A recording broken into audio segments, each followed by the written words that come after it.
Et c'est l'heure des achats d'Helmans, appelés aussi les achats du mois.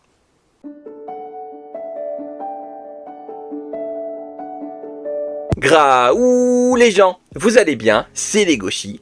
Et les Gauchis, on se retrouve aujourd'hui pour la vidéo des achats du mois de juin 2024. Il y en a pas mal, du coup on va accélérer. Je dis ça tous les mois, je le fais jamais, faut que j'arrête.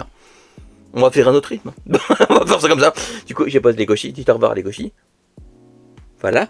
Et du coup, c'est parti pour, d'abord, comme d'habitude, les séries en cours, les nouveautés du mois. Il y aura entre les deux tout ce qui est BD, tout ça comme d'habitude. Et après, les achats tardifs et les occasions. C'est parti, on commence donc avec les séries en cours. Je vais dire, il y en a plein que j'ai pas lu parce que j'ai fait pas mal d'écarts sur les pas de nouveautés pour lire des anciens trucs que j'avais déjà. Du coup, il y en a plein que j'ai pas encore lu. Voilà, c'est pour prévenir. Alors, on commence du coup avec le tome 2 de Art Programme chez Delcourt Tonkam collection Moonlight. Je l'ai pas lu, mais j'avais beaucoup aimé le premier volume. Du coup, j'ai hâte de découvrir ce que ça donne. En même temps, je l'ai pas lu, je l'ai reçu il y a 45 minutes. Du coup, je n'ai pas pu le lire. Voilà. Mais du coup, j'ai beaucoup aimé le premier volume. Ensuite, chez Kiun, le tome 3 de Kinder Surprise, de Kindergarten Wars. J'aime vraiment beaucoup ce volume parce qu'en fait, il est touchant. Voilà, il n'est pas que débile par rapport aux deux premiers. Deux premiers, il y avait des petits moments un peu, voilà, qui changent du reste. Mais vraiment, il y a des moments plus sérieux dans ce volume. Et j'ai beaucoup aimé parce que du coup, ça se renouvelle déjà en seulement 3 volumes. Ce qui est un bon point. Et des mangas, le renouvellement, c'est pas leur truc. Je vise personne. Ensuite, chez Soleil Manga, le tome 5 de Today's Burger, qui est là, voilà, que j'ai pas lu. Du coup, je vais pas vous en dire grand chose, mais j'avais beaucoup aimé les 4 premiers volumes. En revanche, le prochain, je l'ai lu. Il s'agit du tome 3 de Higo no Kami, qui est étonnamment le dernier. Je pensais que ça continuera encore un peu, mais en fait, c'est fini en 3 volumes. Alors, la fin est vraiment très ouverte. Je m'attendais à encore un peu de tomes, j'aurais bien aimé, enfin ça fait partie des mangas où la fin me dérange pas, la fin verte me dérange pas, mais en fait j'aurais pas dit non à un ou deux tomes supplémentaires. Voilà, mais ça reste une fin correcte. J'ai même pas vu si chez Vega Dupuis, je crois, bah c'est chez Vega Dupuis. Ensuite chez Komiku, le tome 3 de Migi et Dali, un manga que j'aime vraiment beaucoup, le tome 3 est étonnant. Voilà, la fin du tome annonce du très bon pour la suite et j'ai très hâte pour la suite. Ensuite, le tome 4 de Mes sans compte mortels chez Akata, c'est ça. Du coup, c'est un manga qui fait flipper, voilà, et autant les histoires que les interviews avec l'enfant. Vraiment, c'est un manga qui est très surprenant et très flippant. Voilà, et la jaquette est immonde. Elle me dégoûte la jaquette. Ensuite, chez Rue de Sèvres, dans la collection Le Renard Doré, le tome 2 de La Forêt Magique de Oshigahara, que j'ai vraiment adoré. C'est un tome que j'ai vraiment adoré. De toute façon, j'avais adoré le premier volume, je sais pas pourquoi j'aurais pas adoré le deuxième. Et le deuxième est dans la lignée du premier, avec quelques twists en plus, que je peux pas trop vous dire parce que ça spoil, mais j'ai vraiment adoré. Vraiment beaucoup. Ensuite, chez Omake Books, le deuxième et avant-dernier volume de Le Poinçonneur des Lilas, mais sans les lilas, il poinçonne juste. Voilà, et c'est un tome qui avance vraiment bien dans l'histoire. J'ai juste un peu peur du dernier volume, que en fait le dernier volume soit vraiment trop rushé et qu'on ait une fin à l'arrache. C'est un peu ma crainte, on verra bien, hein, je m'avance pas trop, mais j'ai bien aimé les 2 premiers volumes. Reste à voir si le 3e volume concrétise l'essai. Ensuite chez Meian, les tomes 8 et 7. C'était 8 du coup, de Gage-Bell, du coup parce que j'ai l'abonnement Gage-Bell. C'est les 2 derniers volumes du premier gros coffret, parce qu'en fait quand vous avez l'abonnement, vous avez une grosse box pour ranger les tomes, et du coup voilà, donc c'est les 2 derniers tomes que je mets dans le premier gros coffret, du coup avec le prochain envoi, normalement j'ai le 2e gros coffret. Logiquement. Et j'ai beaucoup aimé ces tomes. Gage-Bell, c'est un manga qui est vraiment très étonnant, qui se renouvelle un peu, et surtout qui est aussi débile que très fun à lire. J'aime vraiment beaucoup Gage-Bell. Ensuite, chez Manabooks, le tome 9 de Corpse Party, qui est l'avant-dernier, donc Corpse Party Blood Covered. Je l'ai pas encore lu, parce que pareil, je l'ai reçu là, il n'y a pas si longtemps. Donc j'ai hâte de voir ce que ça donne. Et ensuite, toujours chez Manabooks, le tome 6 de Les Carnets de l'apothicaire, Enquête à la cour, ou la meilleure version des Carnets de l'apothicaire. Ouais, vous êtes comme ça, je vais insister à chaque fois là-dessus, hein. Faut vous y faire. Hein. Du coup, j'ai vraiment adoré ce volume. Mao Mao est un personnage qui, je trouve, est très surprenante parce qu'elle a une bonne évolution. En fait, j'aime beaucoup l'évolution de Mao Mao et comment elle gère à chaque fois les petites enquêtes qu'on lui propose. Enfin, c'est vraiment un très très bon manga. Vraiment. Ensuite, chez Nobinobi ou Nobai Nobai, le tome 23 de Iuma à l'école des démons. Pareil, c'est un manga que j'aime vraiment beaucoup depuis le début, en 23 tomes, je m'en lasse absolument pas. Mais genre vraiment pas, c'est un manga vraiment très drôle déjà, mais aussi très touchant et qui se révèle lui aussi assez surprenant. Il y a des moments en lesquels ça tombe pas, enfin voilà, c'est un excellent manga. On passe à Pika ou Pika Pika, non ça marche pas là, le tome 10 de Windbreaker. Est-ce que j'ai besoin de préciser que Windbreaker c'est une dinguerie monumentale? Ce tome nous prouve encore une fois que Windbreaker n'est pas qu'un simple furio, qu'un furio n'est pas obligé de se contenter de regarde, je te tape sur la tronche.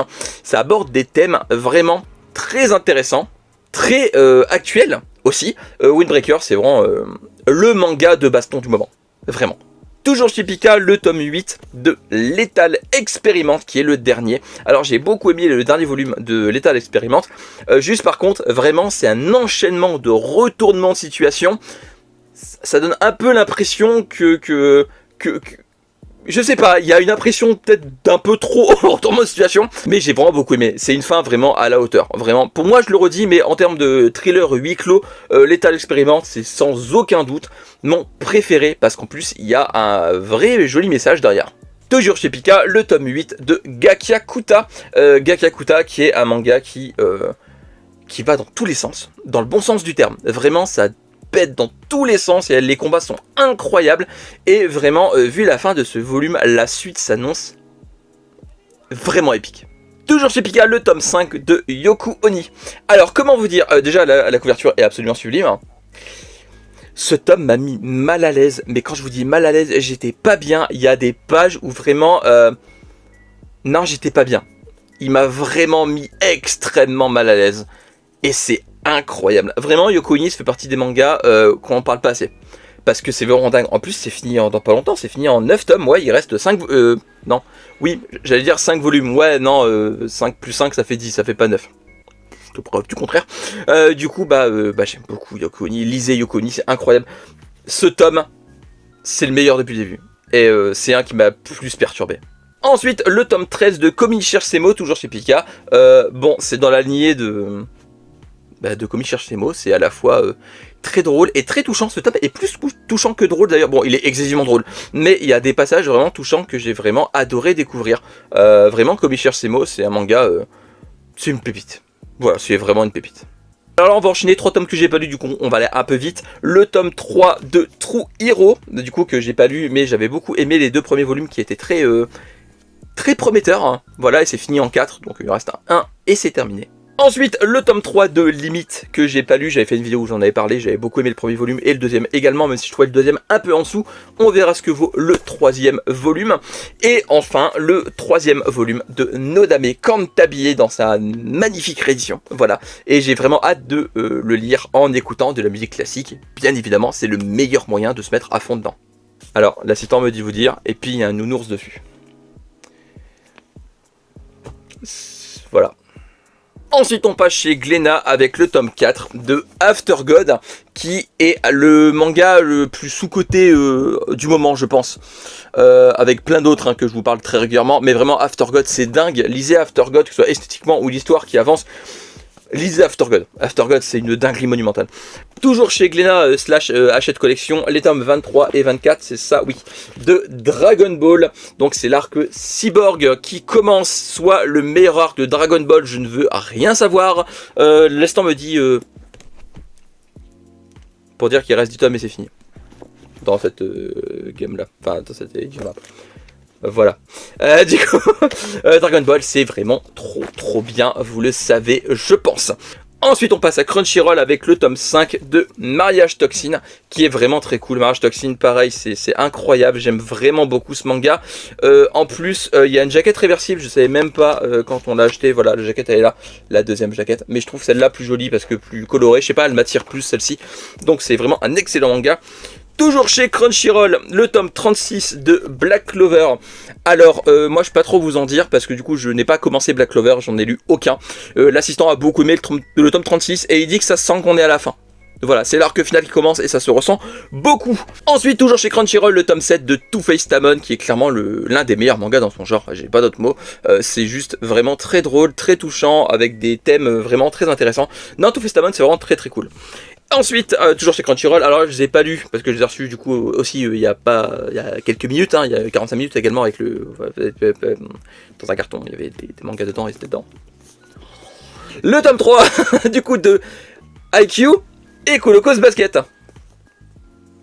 Ouais, j'ai fait exprès, ouais. Alors du coup, donc les tomes 3 de Kuroko's Basket et IQ, du coup je les ai pas lus, mais j'ai même pas lu les tomes 2 encore, du coup je vais enchaîner les tomes 2 et 3 de ça, et les tomes 2 et 3 de ça. Littéralement je vais enchaîner les deux d'affilée. Voilà, surtout que le tome 4 il sort au mois de juillet, parce que c'est un tome par mois. Du coup il va falloir que je les lise, parce que sinon je vais avoir trop de retard et ça va faire beaucoup d'un coup. Du coup voilà, donc je les ai pas encore lus. Ensuite on passe à Mangetsu avec le tome 8 de Mibugi Shiden. Alors là pareil je les ai pas lus, du coup c'est l'assistant qui... Voilà. Il me dit que c'est toujours aussi bien, par contre il m'a avoué que si vous avez du mal à retenir les histoires, les noms des personnages, tout ça, peut-être attendre que c'est fini avant d'enchaîner toute la lecture. C'est fini en 13 volumes, donc il reste que 5. Du coup voilà, mais il m'a dit que l'histoire était vraiment cool, que le côté politique, c'est ça, est vachement mis en avant. C'est pas très manga d'action samouraï, c'est plus manga samouraï politique et sur leur place dans la société japonaise. Voilà. Toujours chez Mangetsu, le tome 5 de Pumpkin Night qui marque officiellement le début du deuxième arc. Et du coup... c'est toujours dégueulasse, c'est toujours aussi gore, c'est toujours aussi violent, et l'histoire évolue bien, il y a pas mal de petites informations supplémentaires qui fait plaisir. C'est pas juste un manga con où on fait bagarre, boum boum, je te coupe en deux. Non, il y a vraiment une bonne histoire derrière tout ça, et c'est vraiment très cool à lire.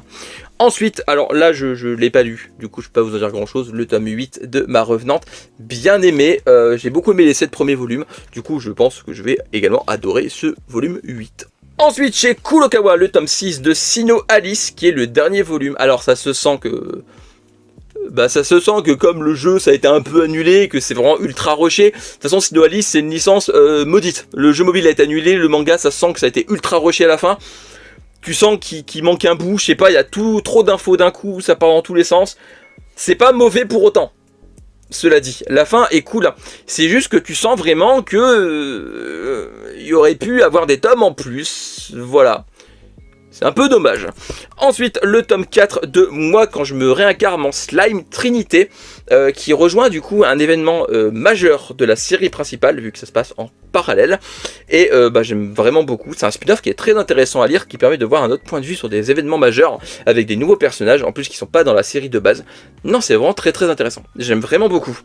Ensuite, le tome 29 de 1.Homme, chez Kurokawa, donc One Punch Man. One Punch Man, c'est un manga qui se renouvelle sans cesse, vraiment. Se renouvelle sans cesse. J'entends par là qu'en fait, oui, c'est toujours un peu baston concon, voilà. Mais disons que Saitama, il apparaît 2 cases, presque, dans ce tome. En fait, Saitama, il est devenu presque un personnage secondaire pour développer les personnages secondaires. Et je trouve ça vachement intéressant de la part de One, c'est ça? Oui, de One. Et du coup, les dessins de Yusuke Murata sont toujours aussi... pépite. Mais du coup ouais, c'est un manga qui je pense a tout compris. Quand tu fais un manga avec plein de personnages, des fois tu peux mettre ton personnage en retrait, ton personnage principal, et mettre les autres personnages secondaires en avant, surtout quand les personnages secondaires sont autant intéressants que dans One Punch Man. Mais après il faut que ce soit bien fait, je ne citerai personne, ça commence par Jujutsu. Voilà. Ensuite chez Saka, ça va aller vite, j'en ai lu aucun des deux, le tome 3, ça oui, de Chasse aux cadavres. Donc j'avais bien aimé les 2 premiers volumes, mais c'est comment dire, c'est pas le meilleur du genre, voilà. C'est vraiment intéressant, mais de là à dire que c'est vraiment génial, peut-être pas abusé, mais c'est vraiment très intéressant quand même. Ensuite le tome 3 de Blank Space, que j'ai pas lu non plus, qui est le dernier, voilà, je l'ai pas encore lu, donc je peux pas vous en dire grand chose, mais les 2 premiers volumes étaient très intéressants. Ensuite le tome 20 de Shai chez Kana, en pas chez Kana du coup je l'ai pas dit, en pas chez Kana, donc le tome 20 de Shai, qui est le meilleur manga de super-héros ever, qui est le meilleur manga ever chez Kana, qui est le meilleur manga, qui est le meilleur... lisez Shai. On fait comme ça, lisez Shai, on fait comme ça. Parce que Shai c'est vraiment une dinguerie, vraiment vous passez à côté d'un truc vraiment incroyable, ce tome est ouf. Ensuite en parlant de dinguerie, le tome 17 de Undead Unluck. Alors je peux comprendre que ça perturbe beaucoup, j'ai vu des gens qui sont perturbés par ce volume pour la tournure des événements. Oui c'est assez perturbant, mais en même temps on le voyait un peu venir. Comment spoiler sans spoiler ? Voilà, j'ai pas spoilé, hein, j'ai rien dit, hein. C'est juste que du coup les événements du tome sont très quoi. Je m'arrêtais parce que sinon je vais vraiment spoiler sans faire exprès. Du coup, ensuite, le tome 8 de Diamond in the Rough. Il y a un chien dedans. Rough, comme ça. Qui est l'avant-dernier, je crois, c'est fini en 9 volumes. Du coup, j'ai bien aimé ce tome. Par contre, à la fin du tome, bah, ça aurait presque pu finir. Enfin, je sais pas, je me demande comment ça va continuer.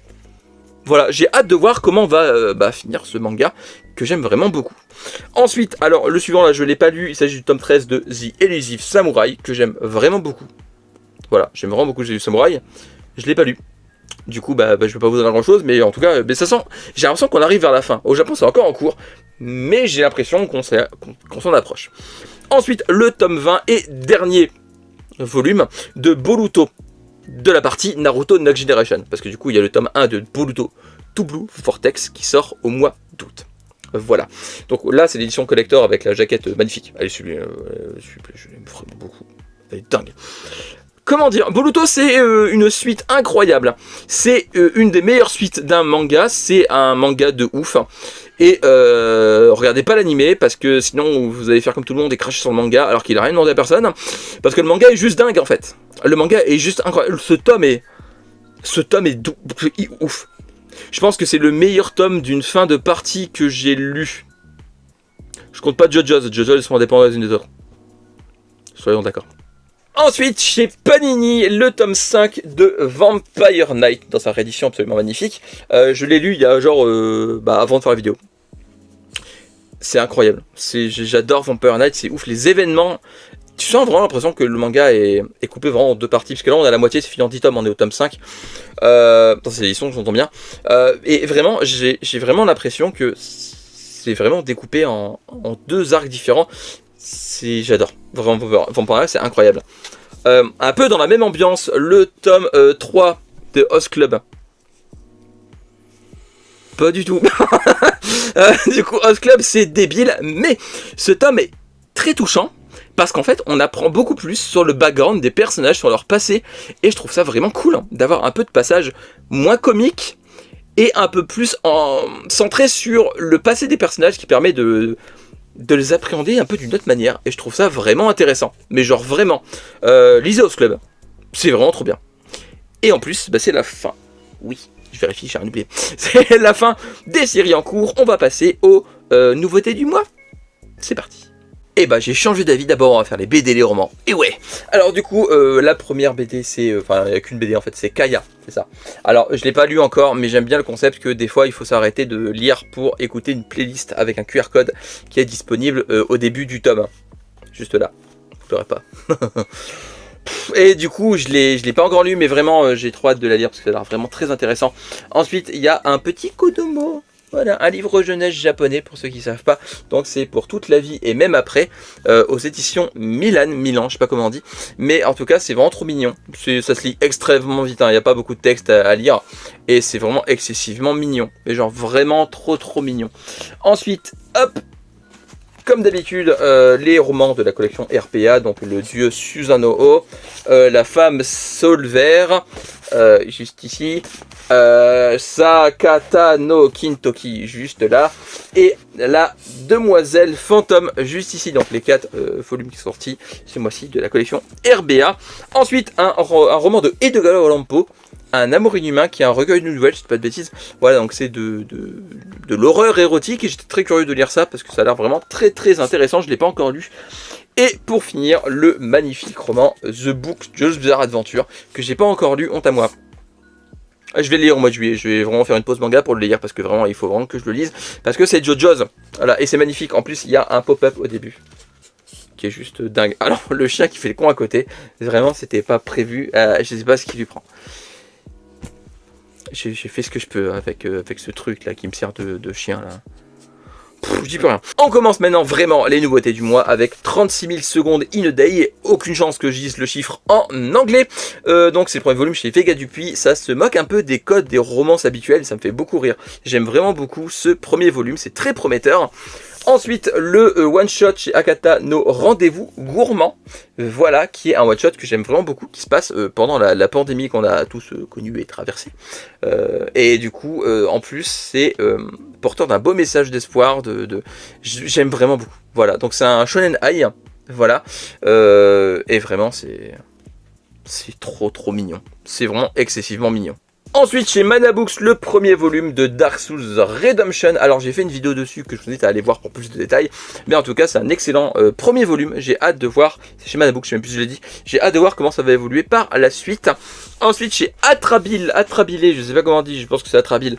Le one-shot Jouer au loup, qui est un recueil de nouvelles d'une autrice qui a une histoire aussi tragique que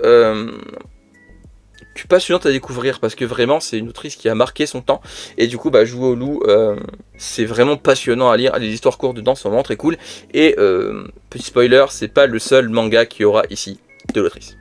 Ensuite, chez Panini, c'est ça, le premier volume de Spriggan, avec ce magnifique haine rouge dégueulasse qui va dégager après cette vidéo. C'était pour vous montrer que je l'ai laissé. Voilà. Donc Spriggan, c'est la nouvelle version du manga qui était sorti chez nous, Striker, qui a été annulé au bout de un volume ou deux. C'était sorti chez je sais plus qui, je mettrai là en dessous. Et en fait, à l'époque, dans les années 90, ça avait été annulé au bout de très peu de tomes. Et Panini a décidé de le ressortir sous son nom original, Spriggan. Et c'est vraiment très cool. Il y a une vidéo dessus qui arrive pas longtemps après la vidéo là, ici, que vous regardez, l'amène ensuite présentement.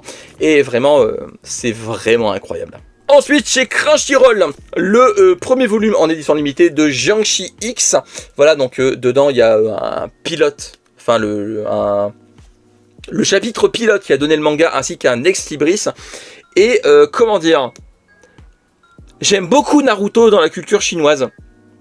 C'est littéralement ça. Il y a beaucoup j'ai l'impression vraiment que l'auteur a beaucoup référencé Naruto sur le principe des équipes, tout ça. Après, ça n'a pas grand chose à voir, mais vraiment, je suis désolé, mais une équipe de 3 qui part en mission avec un mentor un peu blasé sur les bords, vous appelez ça comme vous voulez.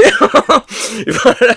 Mais clairement, c'est un excellent premier volume par contre. Voilà, c'est vraiment très intéressant. Ah, j'ai pas dit c'est fini en 4 volumes, parce qu'en plus ça va être très court.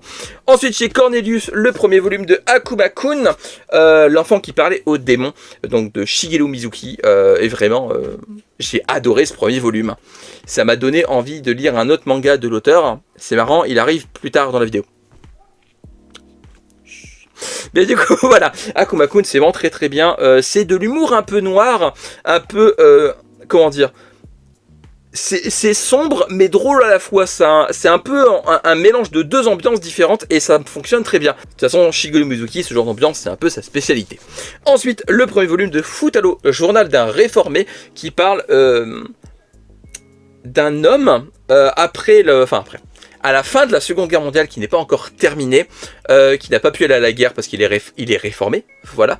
Et du coup, ça permet de voir le point de vue de la fin de la Seconde Guerre mondiale, de civils, voilà, de gens qui ne sont pas partis à la guerre, qui sont restés au Japon et qui vont découvrir au fur et à mesure que la guerre est perdue pour eux, voilà. Et en plus, c'est autobiographique, ce qui rend le manga encore plus intéressant, je trouve. Ensuite, chez Naban, le chemin de l'amitié, qui est beaucoup plus fin que je pensais. Après, ça va encore, je veux dire, on a connu pire, hein, c'est pas un manga de chez un autre éditeur. Je ne citerai pas, ça finit par box. Et du coup, je l'ai pas encore lu, je l'ai reçu là il y a quelques minutes, et du coup, forcément, je ne l'ai pas encore découvert. Ensuite, chez Le Renard Doré, conte fabuleux de la nuit, voilà, qui est un conte, un recueil de contes plutôt, que j'ai vraiment beaucoup apprécié. C'est vraiment très mignon, très touchant, et c'est des contes qui sont tous très intéressants dans leur genre. Ensuite, le manga le plus violent que vous allez voir de votre vie, c'est à peu près Petit requin. Alors c'était ironique, hein, évidemment, je précise, hein, du coup, si vous êtes comme la Citan, vous ne contrôlez pas l'ironie, hein, je préfère... Du coup, donc c'est un manga tout en couleur, voilà, tout mignon, c'est un manga qui peut être lu par toute la famille, il y a très peu de texte, en vrai, c'est vraiment trop mignon et adorable. Vraiment, si vous avez un manga à offrir à quelqu'un qui veut un manga sans prise de tête, alors du tout, ou à un enfant, même en bas âge, qui veut découvrir les mangas, Petit Requin, c'est vraiment parfait.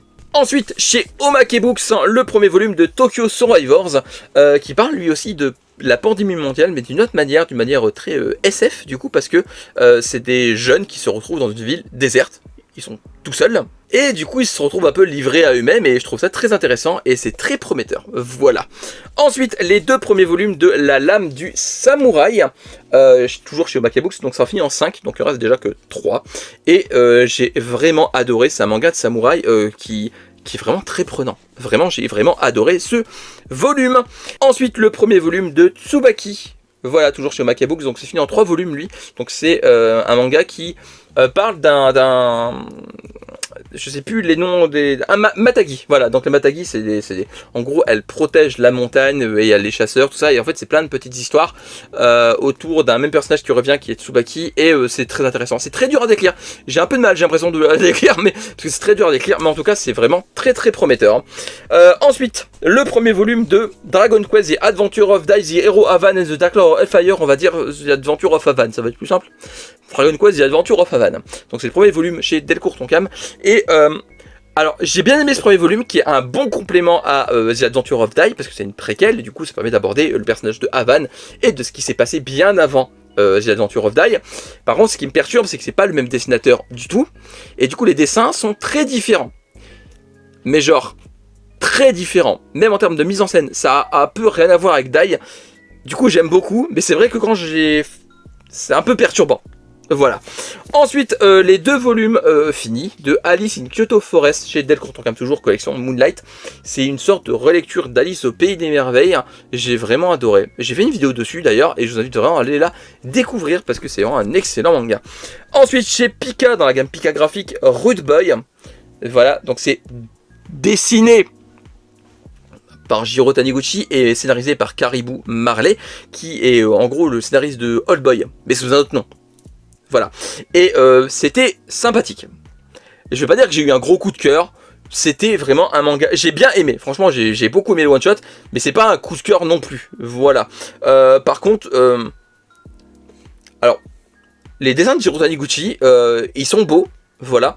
Mais ils sont pas exceptionnels non plus. Parce que, voilà, je sais qu'il y a plein de gens qui sont en extase devant les dessins de Jiro Taniguchi. C'est pas mon cas. Voilà, je dis pas que c'est moche, hein.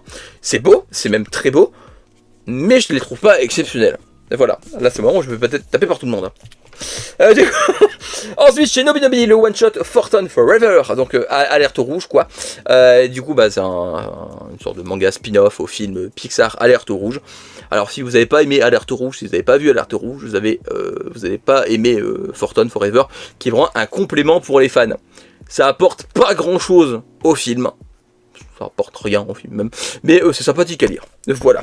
Et pour finir chez Nobinobi, le premier volume de Nos voisins, les yokai, qui est vraiment tout mignon, tout choupinou, tout choupinanou, et en plus qui est aussi très touchant, qui aborde des thèmes plus matures qu'il n'y paraît, et en plus c'est un premier volume que lisez-le en fait. Il y a des yokai dedans, faut le lire, enfin dès qu'il y a yokai dessus, ben, voilà, et c'est fini en 4 volumes. Voilà, donc c'est un manga court en plus. Et du coup, bah, c'est fini pour les nouveautés du mois. Pas vraiment.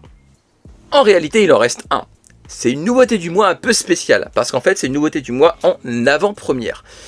Le vidéaste Louis San avait fait du coup un financement participatif pour son manga Kimen, qui est juste ici. Donc c'est dessiné par Kaori Yoshikawa, et ceux qui ont fait le financement le reçoivent du coup bah là entre juin et juillet, sauf qu'en standard, il sort au mois d'octobre.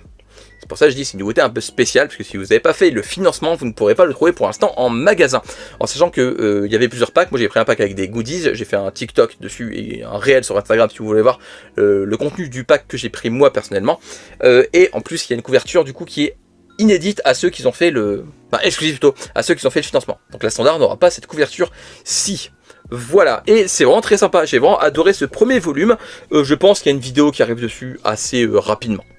Et voilà, c'est fini pour les nouveautés du mois, vraiment pour de vrai cette fois, on passe aux achats tardifs. Alors en achat tardif, on commence avec Sous la lune de Taisho chez Akata. Alors je ne l'ai pas encore lu parce qu'on l'a pareil, je l'ai reçu dans le carton colis de tout à l'heure. Voilà. Du coup je ne l'ai pas encore lu, mais ça m'intéressait beaucoup parce qu'en plus c'est l'autrice de La concubine rebelle que j'ai beaucoup aimé. Du coup bah, j'avais hâte de découvrir ce one shot. Ensuite, alors là c'est pareil, c'est un achat tardif un peu particulier parce qu'en fait c'est une réimpression de L'Envol, du coup, de Kuniko Tsurita, donc l'autrice de Jouer au loup qu'on a vu tout à l'heure. Et en fait, il était sorti, alors je sais plus l'année exactement, mais il était sorti il y a quelques années, et il était en rupture de stock. Et du coup, Atrabile, parce que c'est chez Atrabile, j'ai oublié de le préciser, ont eu l'excellente idée et l'excellente initiative de réimprimer L'Envol pour la sortie de Jouer au loup. Donc vraiment la réimpression de L'Envol est sortie le même jour que la première édition du coup de Jouer au loup, ce qui est vraiment très cool. Il y a beaucoup plus d'éditeurs qui devraient faire ça. Quand il y a un manga introuvable d'un auteur, quand il y a un nouveau manga de l'auteur qui arrive, réimprimer, c'est vraiment, je pense, une bonne chose. Et ça permet en plus de mettre un petit coup dans la fourmilière des revendeurs, ce qui fait jamais de mal. Voilà, et ensuite, alors je les monte pas tous parce que clairement j'ai pas envie de me déboîter les balls parce qu'ils sont lourds l'air de rien. Les tomes 1 à 11, donc l'intégrale de Kitaro le Repoussant. Voilà, donc là c'est tomes 1 et 11. J'ai les 2 à 10 entre les deux là, hein. Ils sont là, mais c'est juste que c'est lourd. Voilà. Donc Kitaro le Repoussant de Shigeo Mizuki, qui du coup il y a un manga que j'ai envie de découvrir après Akuma-kun. Ça fait longtemps que j'ai envie de le lire. On les verra pas, on les verra pas. On les a vus 2 secondes, mais vous avez compris, vous avez vu, ils sont là. Du coup, c'est un manga qu'on voulait depuis très longtemps avec l'assistant, en fait. L'air de rien, et vraiment la lecture d'Akuma-kun m'a décidé en mode c'est maintenant. Prenons-les. C'est parti. Du coup, voilà, donc je les ai pas encore lus, mais j'ai hâte de les découvrir. Et c'est fini pour les sages tardifs. Oui, il n'y en avait pas beaucoup, mais on passe aux occasions. Et là, les occasions, il y a des belles trouvailles. Et surtout, vous allez vous demander qui sont timbrés. On a commencé de nouvelles séries. On commence du coup les occasions avec l'intégrale de Astro Boy. Voilà, que je voulais depuis très longtemps et ils sont là enfin. Voilà, les petits Astro Boy. J'ai commencé à les lire, j'ai lu les 2 premiers volumes. En fait, les Astro Boy, si vous voulez un peu une idée, en fait, en gros, chaque chapitre c'est une histoire indépendante. Ça suit pas vraiment, en tout cas dans les 2 premiers volumes, ça suit pas vraiment, à part la première histoire qui explique la naissance de Astro, mais sinon après c'est un peu indépendant les unes des autres. Et du coup il a les 7 volumes et c'est chez Kana et j'ai trop hâte de lire la suite maintenant. Ensuite toujours chez Kana, les tomes 1 à 3 et 5 à 11 de Mission Yozakura Family. Alors, vous avez pu le remarquer, il manque le tome 4. Parce qu'en fait on les a pris d'occasion dans une boutique et du coup il n'y avait pas de tome 4. Donc le tome 4 il arrivera plus tard, au mois de juillet du coup. Hein. Et du coup je les ai pas encore lus. Mais en fait c'est un manga qu'on m'a beaucoup conseillé en me disant que c'était très bien. Et ça a l'air d'être mieux que Spy Family. Voilà, parce que j'ai l'impression que lui il fait un truc que Spy Family il fait pas, c'est-à-dire comment ça s'appelle se renouveler. Du coup ensuite on passe à Pika avec alors d'abord le 7 Short Stories. Voilà, de l'auteur de 7 Deadly Sins, parce qu'en fait on l'a trouvé d'occasion à 4,99. Alors là vous dites que c'est un peu cher pour un tome d'occasion. Sur Vinted il cote à 30 voire 50 euros. Du coup quand on l'a vu on s'est dit vas-y, on le prend, vas-y on prend. Surtout qu'en plus du coup vous en doutez si on a pris ça c'est parce qu'en fait l'assistant voulait autre chose. Là c'est l'assistant plus que Yozakura Family c'est plus moi, là c'est plus l'assistant. Les 6 premiers volumes de 7 Deadly Sins. Voilà, alors j'étais plus assistant, mais en fait j'ai vu la première saison d'animé il y a une époque et j'avais beaucoup aimé, du coup j'en voulais aussi, hein, vous vous en doutez, mais du coup ouais c'est quand même plutôt l'assistant qui a commencé cela et on va les prendre au fur et à mesure parce que du coup c'est fini en beaucoup de tomes, hein, et alors que Mission Yozakura Family on a plus trop de retard déjà, du coup voilà. Ensuite, le one-shot Adieu mon utérus chez Akata, pas encore lu, mais le thème me semblait très intéressant et je voulais vraiment le découvrir. Ensuite,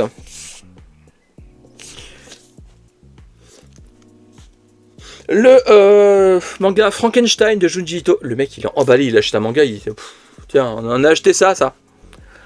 Alors, il y a une raison toute simple. Je n'aime pas du tout les mangas de Junji Ito. Et du coup, là, vous vous dites, mais pourquoi tu l'as acheté tête de flanc? Pour la simple et bonne raison qu'en fait, c'est Frankenstein. Et en fait, un peu comme la déchéance d'un homme, je voulais découvrir ce que Junji Ito ferait de Frankenstein. Et c'est là que je me rends compte que Frankenstein, c'est que la moitié du tome. Voilà. Donc, clairement, la deuxième moitié, je vais être vachement pas emballé de le lire. Mais en tout cas, l'histoire de Frankenstein... J'ai envie de voir ce que Junji Ito a fait avec. C'est aussi simple que ça. Je suis curieux. Soyez curieux dans la vie. Voilà. Et pour finir, le tome 1 de Black Clover. Et là, vous vous dites, mais Lego, Mais tu l'as déjà? Oui. Mais en fait, on l'a pas avec cette couverture.